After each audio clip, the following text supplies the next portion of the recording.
ನಮಗಂತ್ರಿ ನೋಡೆ ಸ್ವಾರ್ಥಕ್ಕೆ ಮುಟ್ಟಿತು ಗೃಹಲಕ್ಷ್ಮಿ ಯೋಜನೆ ಮಾಡಿ ನಿಮ್ಮಂತವ್ರಿಗೆಲ್ಲ ಕೊಟ್ಟ ನಮ್ ಬಾಳ ಅಂದ್ರೆ ಬಾಳ ಖುಷಿ ಅನಿಸ್ತು. ಮತ್ತ ಅದ್ರಾಗ ಸಿದ್ದರಾಮಯ್ಯ ಸಾಹೇಬ್ರಿಗೆ ಅದನ್ನ ವಿಡಿಯೋನು ತೋರಿಸ್ತೇನೆ.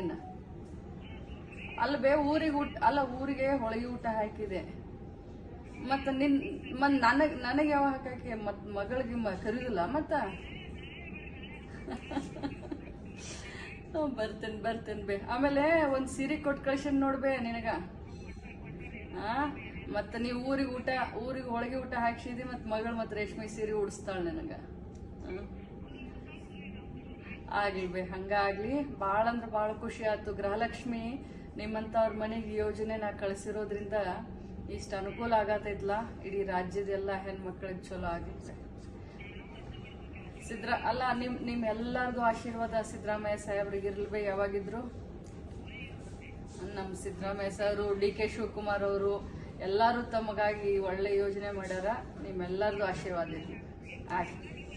ಆಗ್ಲಿ ಮಗಳನ್ನ ಮರಿಬೇಡ್ಬೇ.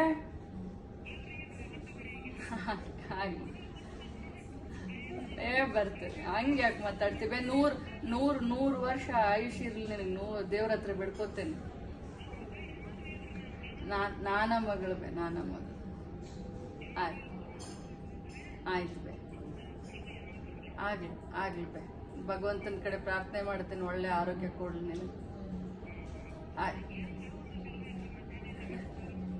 ನಮ್ ಹಳ್ಳಿ ಮಂದಿ ಹಿಂಗ ಮಾತಾಡ್ತಾರ ನೋಡಿ. ನೀವು ಬರೀ ಸಾವಿನ ಬಗ್ಗೆ ಮಾತಾಡ್ತೀರಿ. ಬಿಡ್ರಿ, ಚಂದಗೆ ಬದುಕೊಮ್ಮೆ ಎಲ್ಲಾರು.